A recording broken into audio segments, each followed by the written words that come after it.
Hello, and welcome to my presentation on technology and stroke. So our outline for today, first we're going to talk a little bit about ergonomics, and then we're going to talk about adaptive technology, and then accessibility features within the computer. So I'll be demonstrating with Windows, and then we'll talk lastly a little bit about internet safety and scams. So first, why are we talking about technology? So we're talking about it because it's kind of everywhere now. In your pocket with your phone. Most people have a computer in their home as well. Smart TVs, all sorts of stuff. It's everywhere. So it's good to talk a little bit about it, about how we can use it in a safer way, how we can use it in a way that's better for our bodies, and so on. All right, so first talk about ergonomics. There's some basic principles that are applicable for everyone, no matter what you're doing on a computer. So the first one is keeping things close. So like if you have something you're using a lot, like say when you're on your computer, you use your phone a lot, or you like to take notes, so you have like a thing of Post-it notes, keep those nearby so that you're not wasting a lot of energy and motion by moving to reach for things all the time. Just keeping things that you use frequently within arm's reach and just even as close as possible is a good way to start. Another thing to keep in mind is that you should move. So at least every hour or so, I'm going to think about maybe getting up, doing some stretching, maybe take a little walk to the bathroom or to the kitchen to get a glass of water or something.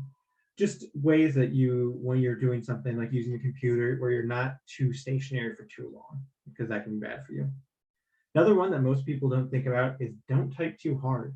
So actually, when you use your computer, a lot of people end up typing way harder than they need to, which is just one, unnecessary strain on your keyboard, but also just not great for your body. So you can play around with it and see how hard you actually need to type to get a letter keyed in.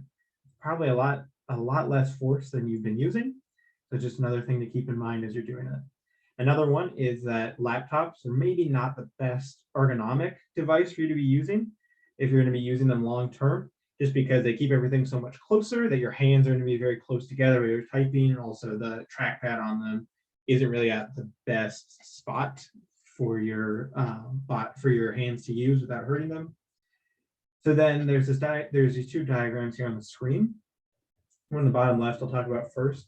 So the first image it's talking about is showing pain on your wrist here. So that's talking about with regards to mousing. So when you have your mouse, instead of just moving your wrist back side to side, moving just the hand and at the wrist, instead you want to think about moving the whole forearm, just a way to prevent injury in this area. Another one is that if you can, having your wrist more flat and in line like this versus having it bent when you're mousing, just another good way you can prevent strain here in your wrist or causing problems later on. The next part of that image shows the keyboard. So actually, you've probably seen it on a lot of keyboards. They have the kickstands on the back. That actually is going to put it at way too steep of an angle here, which means your wrist is going to be curved up like this, which isn't great for it. Puts a lot of strain on the muscles and tendons that run through the wrist here. So instead, if you can have it flat, or even if you can have it at a little bit of a tilt this way, so that you're keeping either a neutral wrist or maybe even a little bit of flexion in your wrist. It can be better for your wrist long term if you're going to be using your computer a lot. So the other diagram goes through a bunch of different aspects of your workstation or your computer area that you can keep in mind for ergonomics. So one of the first ones is you want to keep your head straight. Obviously, you don't want to be looking up or down too much, especially if you're going to be looking at a monitor. So one way to do this is you can buy an adjustable monitor stand, or you can just, like I do myself, or using my laptop at a desk. If it's not at the right height, I just grab extra books or textbooks or whatever I have and use those to prop it up and get it at a level that works well, so I'm not looking down or looking up the whole time. They also talk about using a screen protector that prevents glare, something you could consider if that's a problem you've been having. They talk a little bit about the chair, which we'll talk about later on. They also talk about the 90 degree. So a good rule of thumb is that you want a lot of your body to be at 90 degrees. So you want your elbows bent at about 90 degrees while you're using your computer if possible. And then you also want your knees and legs at about a 90-degree angle there as well. So then with this, it's talking about using your armrests on your chair to keep your elbows at about 90 degrees so that you're not having to force to hold them there. And then it also talks about adjusting the keyboard where it's at distance-wise. And then that's about it for that one. So next, that goes into what we're going to talk about next, is adaptive equipment. So this is a chair that has a lot of potential adaptive features that could be useful to you. So first of all, it's an adjustable headrest. All chairs, not all chairs necessarily have a headrest, but if you're looking to get one that fits your needs better, that's a feature you could consider. This one also has an adjustable backrest, which is good for keeping your sitting more upright. And it also has lumbar support, which is great for making sure your spine is in a good, comfortable position, a healthy position for it. This one has the ability to swivel, which is nice. It also has adjustable armrests, again, helpful for keeping your elbows at about 90 degrees. Comfortable cushion, always a plus. The adjustable seat height is wonderful because that way, again, you can be keeping your legs at about 90 degrees. And we're not all the same height, so having adjustable means that you don't have to find the chair that fits you perfectly for that, and you can find one that you like and then adjust it as needed. Same thing with adjustable seat depth. Again, we're not all the same height, so that means the length of our thighs aren't going to be the same length.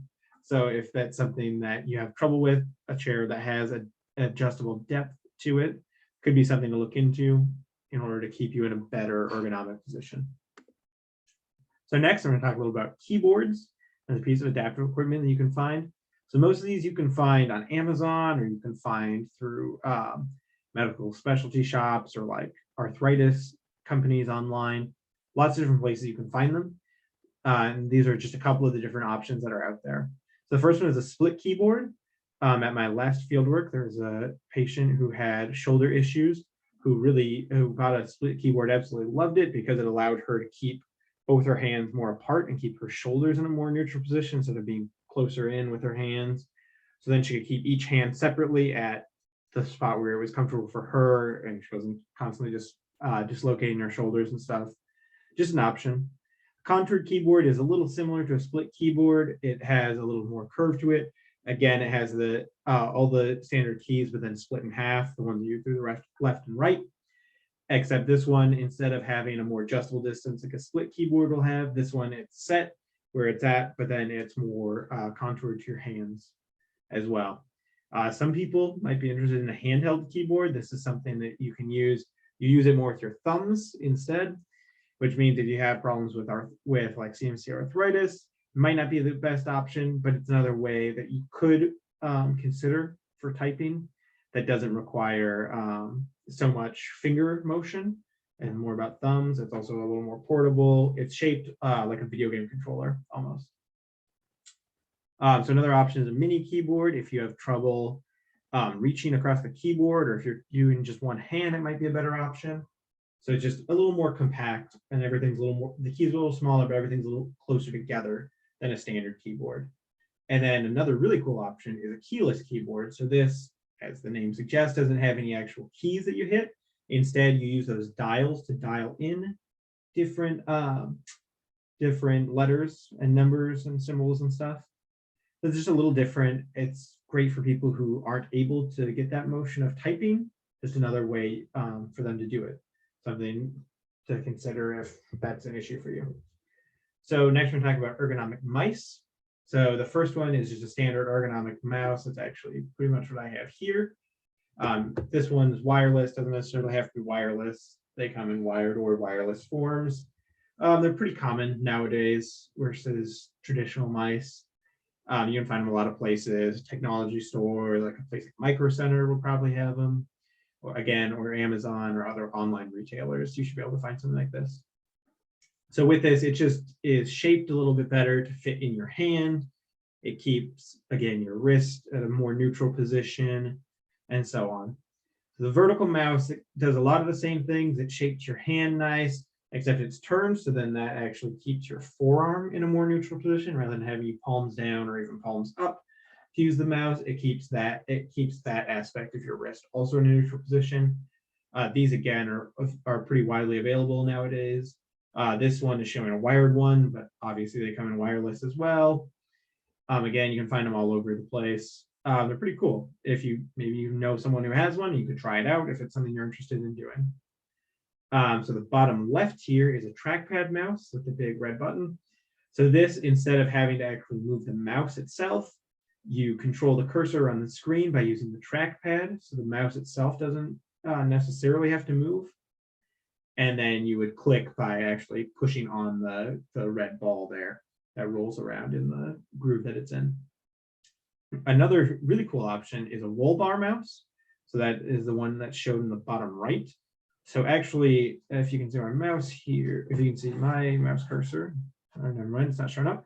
Okay, so the light part at the top is actually the roll bar. So it's like sort of like a dowel. It's a thin piece that sits in there. And so this, most of these, like this one that's shown here, actually like clip onto the bottom of your keyboard. And so then that roll bar piece, you move the mouse by rolling it up or down, move it up and down the screen. You can move it side to side as well. And some of them have where you click by moving the bar all the way to one side or the other to left click or right click. Some different options there, but it's just a different way to do it. If holding a mouse or gripping a mouse is more difficult, it's just another option that's out there. So next, we're going to talk a little bit about ease of access features on Windows. So I'm actually going to exit this PowerPoint briefly to show you. Oh, my mouse is dead. That's why I wasn't going. To show you some of the features on Windows. So to get to these, pretty easy. You go to Start, and then I have my settings say pinned here. If you don't necessarily have to, you can also just type in settings and it'll pull it up. But anyway, we'll go to settings, and then what you're looking for is ease of access here. So click on that. And so this is demonstrating for Windows. If you have a Mac or a different type of PC, usually you'll find it under something like ease of access, accessibility features, a couple different names for it. If you're having trouble finding it, Google absolutely your friend in helping you get there. And again, we'll go through a couple of different features here. So one of them you can turn on here is high contrast. That will do that. So then this is obviously more high contrast than what I had it on before. And I'm going to turn this off a second. So we'll wait while it changes. There we go. So that's just one of the options that you can set on here. So there's also display features you can change. So you can change the size of how text appears, make it bigger, make it smaller, etc. You can make everything bigger. Mine's set at the recommended 125, which is nice. You can change the brightness if that's something that's giving you trouble. And then different animations and stuff you can set on here. There's also options you can do with your mouse pointer. So if you have trouble seeing the mouse pointer the size it is, you can make it bigger, which just makes it easier for you to see. You can also change it to like this one, where it's black inside and then has a white border on it, which can make it easier to see potentially. Or there's also this one that does black when it's on white, and then when it's on other colors, it just does the opposite, so that it's always easy to see, and then it has that black border, which is nice. And then you can also do one where you just set the color as well. So you reset that. And then you can also change the sensitivity of the mouse if you're having trouble moving it around. That would be with just making it so it's more sensitive or even less sensitive if it's bothering you. Just options that are there. So text cursors, this is also one you can turn on. So then always when there's text, you can have this cursor in it. Again, you can make that bigger or smaller, different colors, just something you can have there. You can also change the thickness of the cursor in general. So if this is too thin for you to see when it's flashing there, you can set it where it's, say, as thick as a letter itself, or even if you want it really thick, you can set it to 20, and then it covers up a couple letters. Just whatever works better for you to be able to see it and be able to use it. So the magnifier is pretty cool. It's a feature that's on here that you can set in a couple different ways. So we'll go through a couple of the different options for it. So the first one is that, so you can change the plus and minus or keyboard shortcuts and stuff for it. So I'm going to turn on the magnifier. I have it set right now at the full screen one, so it's going to make everything big. So there, see, it's making the whole screen big, and then I can move it around my screen by moving the mouse. So then I'm going to go ahead and turn this off. There are keyboard shortcuts for turning it off. If you get it stuck on, it is just Windows key and then escape. So that's the full screen one. I don't really like the full screen one that much if I was going to use it. The lens one is pretty handy. So this one, you use it basically just like a magnifying glass. So again, it moves around the screen using your cursor. So then you just use it, and wherever your cursor is, it's going to basically take that little area and enlarge it, make it easier to see. So we'll turn that one off and then switch to a different type of magnifier, which is the last one, which is the docked one, which is cool. So I turn this on and then it bumps up this area up at the top of the screen. So then this whole area at the top of my screen is magnified. So, but again, it's where it'll magnify the area, the whole width of the screen, wherever my cursor is. And so that allows you to use magnifier in a different way that might be useful if you're having trouble seeing things on the screen. So those are some of the vision ones. There's also different color features you can turn on if you have trouble with colors, or again, high contrast, like I talked about before. Narrator is another great feature. So you can turn on the narrator and then it will read you text if you have trouble reading, or if you just have trouble seeing the text and it's just not working with other options. Just one that's out there. There's also, there are default voices and stuff that you can set, pick what you like. There are all sorts of different things. You can change what you hear when you're typing, so that the narrator is reading you what you're typing or reading letters, etc. All sorts of cool features with that you can play around with if it's something you're interested in doing. Another option that is in here, we'll talk about it, sort of related to narrator. So it's with speech, so you can use dictation. There's all sorts of dictation softwares out there. Dragon is a big one. I actually like the one in Microsoft Word, works really well. So I can just show you how to get to quick. So if you open up Microsoft Word, open up a document, there's just this spot up here that says dictate, and then everything you say is just recorded by it. I think that one's pretty nice because it does a good job of using punctuation and also reading the context. If you use like a homophone or something, it's usually pretty good about picking up the context of the word and then switching it to the right one, even if it initially guesses a different one. But yeah, that one's pretty cool. There are also obviously different settings you can change here with your audio. So you can turn off the volume, you can turn on mono audio, or if you are having trouble hearing, you can set it so it does audio alerts visually. So it'll give you a little like blinking reminder instead of making like a sound when something is plugged in, plugged or unplugged from your computer. Just different options. There's also closed captions you can put on, which are great. Talk a little about keyboard. So I actually have pinned on my taskbar here is the on-screen keyboard, which is nice. Again, if it's giving you trouble typing by hand, it's just not a way you can do it where you can type on here by clicking instead and use the keyboard that way. There are different mouse controls. You can control your mouse with a keypad if that's easier. So instead you would use the up, down, left, and right direction arrows to move the mouse. And then if you have a special camera, you can set this up where you can use eye control. So typically people who have like locked-in syndrome or other conditions where they can't physically move hands or anything. So this is just another way that lets them do that. It's already built into your computer, which is awesome. And then one other thing I wanted to go over here, there are some different programs if it's something you're interested in doing. So this is one I found online for free, which is called the 5-Finger Typist. So this is just a program that teaches you how to type just using one hand. So what you can do with it is you can set it to either your left hand or your right hand, or you can customize if you use a little bit of each. And then it goes through, you start these lessons, and then it progresses you through. And then, so you go through, it's going to teach you it's going to set you up a little bit different than you would sort of traditional typing. So it'll have you, like it says here, 4 central keys are what you're going to be anchoring your hand to. So you got F, G, H, and J that you use for your fingers for this for the left hand. And then you use different keys as you go through.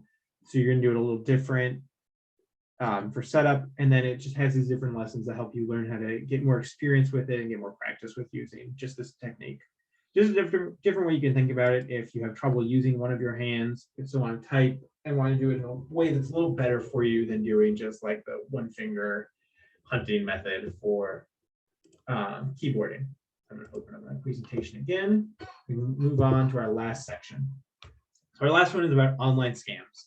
So the FBI in 2019 reported $57 million were lost in the US to phishing scams. So there are some different ways you can do to protect yourself. So one of these is use security software. So most of your computers will probably come with security software already installed. You can also, if you would like more different protection, there are different security software packages you can buy. Usually it comes with a disk or a code that then puts software on your computer that protects it. Lots of different options. You can go to a computer store and they'll be able to tell you a little bit more about different options, what they offer. Another thing you can do for protecting yourself is using multi-factor authentication. This is becoming more and more common, especially with secure stuff such as banking. We actually use this as part of my university.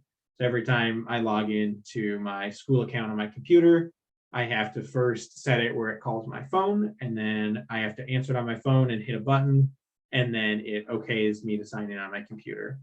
Again, it's going to be more common with banking and stuff, where to actually access your bank account on your computer, you'll open up on your computer, and then it'll have to call you the phone number they have on file for you. And you'll have to, again, press a button or whatever on your phone, and then that'll actually let you in.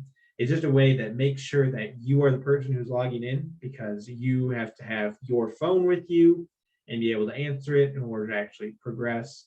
Just keeps you a little safer and makes it harder for people to get in. Lots of banks and stuff use this now and recommend it.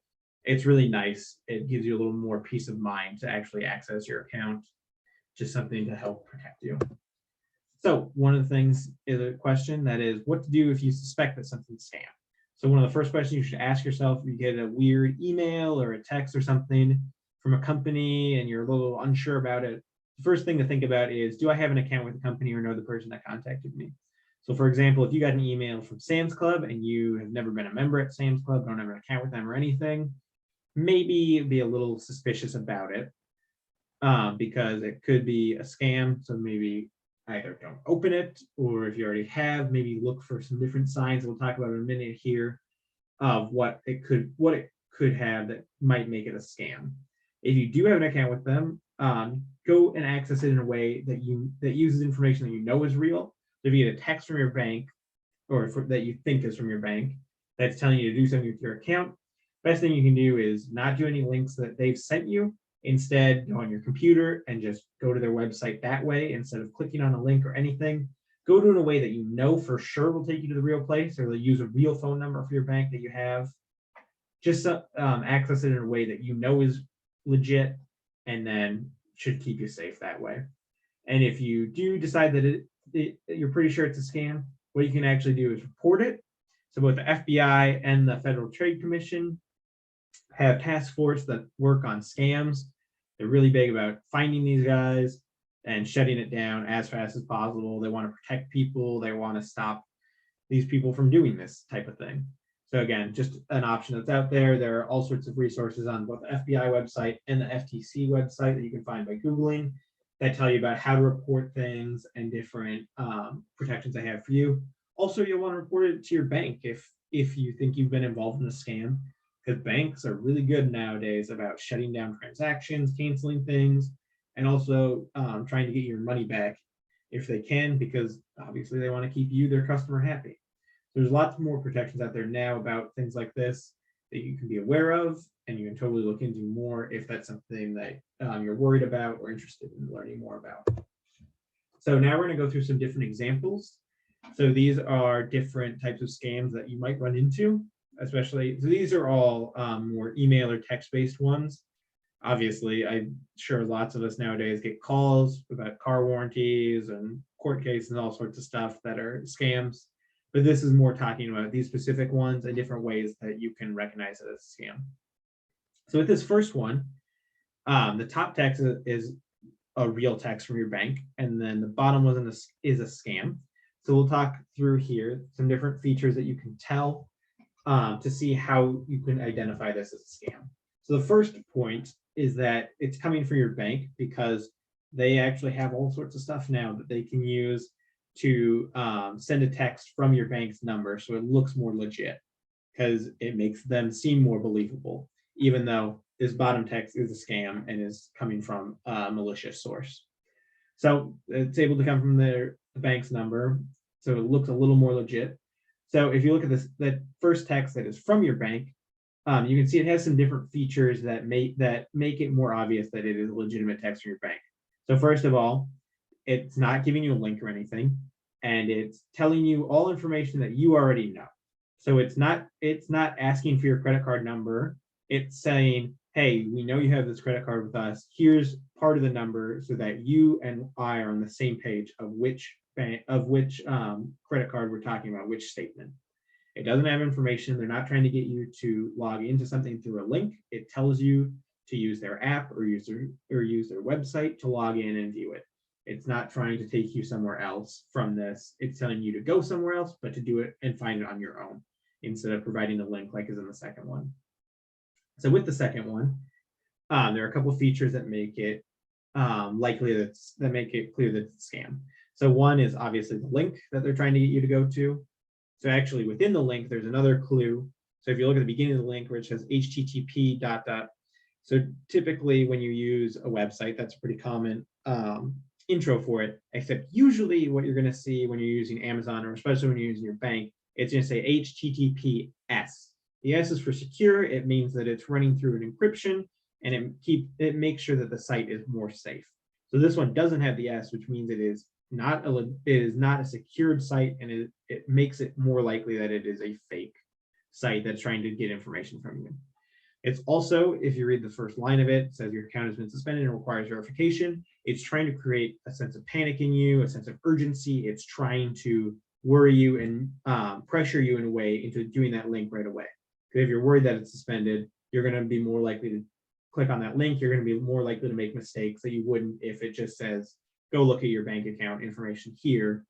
Then you're maybe going to have a little more, you're going to take a little more time to think about what you're doing before you do it. So this is another one. So again, we can see up at the top, it doesn't have the S in the HTTP, which means it's not secure. So already the site's looking a little suspicious. With the limited time only aspect of it, again, it's trying to create that pressure on you, trying to get you to do something quicker without necessarily thinking about it as much as maybe you should before spending $267 on this grill. So with the price, obviously it looks a little sketchy because that's more than half off that grill. That's a great deal, but it might be a little bit too good of a deal. So it's just something to look out for. If you think something might be a scam, is watching for deals that are maybe a little bit too good to be true. So then for number 4 here, it's asking you to pay by a bank transfer to get a discount on it even more. But it's trying to, it's a scam because it's trying to get you to pay in ways that are less secure for you. So if something's having you pay through, say, PayPal or using your credit card or something, it's going to have more protection for you. Whereas if you're using a bank transfer, there is not a lot of protection for you and ways for your bank to recoup that money. Basically, it makes it way more risky for you. It could be way more loss for you if that's something you end up doing with this. So this next one is a type of like Craigslist scam. So this one, we'll talk about the different points of it. So first of all, not using a real picture of the dog. That's obviously not the picture that this is not a picture of the actual dog this person is pretending to sell, because this is a scam. So if it doesn't use a real picture of the item, like an actual picture of in someone's house, if it's just like the actual like product image of something, it already starts being a little suspicious because they're not actually showing you that they have the item. Again, the $500 is a way good deal on this. You can read it says that typically sold for $3,000, but they're willing to cut you a deal and give it to you for $500. So this already should be setting off your radar that it's a little suspicious that they're willing to give you it for almost 20% of what it typically is sold for. Another part that makes it clear that this is a sketchy situation is that they're asking you to pay them directly. So they're asking you to pay them and then they'll give you the item. Starts being a little suspicious there because they probably just going to take your money and run. And then again, this is trying to get you to pay in a way that has less protection for you. They want you to pay by money order or wire transfer rather than using something like PayPal or like Venmo. Those are really good about having consumer protections. So like if you pay for something on Venmo or PayPal and find out it's a scam, they're great about being like, okay, they will charge it back to the vendor, and then also they will charge back to the vendor, which can place a hold on their account, and also they will pay you the money. They won't wait till the vendor pays them back. They will just pay you the money, and then they will try to get their money from the vendor, however it takes, if it shuts down their account or whatever.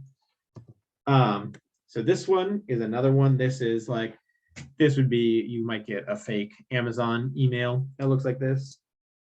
The first point with this is a little sketchy, is it's coming from an email that isn't easy to verify that from who you think it is. So this one, it could just be an Amazon.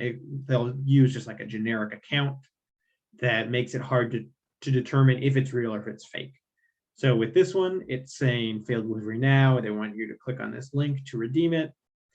So some other things you can note here that show that it's a little sketchy. So it actually has the word address misspelled, which is a big red flag. For whatever reason, a lot of these scams, they'll send you emails and stuff, and they'll have all sorts of typos in it. Like, it's just incredible how little effort they put into spelling things right to make it look a little more legit. But if you're not looking for it, it's easy to overlook that address is misspelled there. So then it's asking you to use the link again, a little questionable.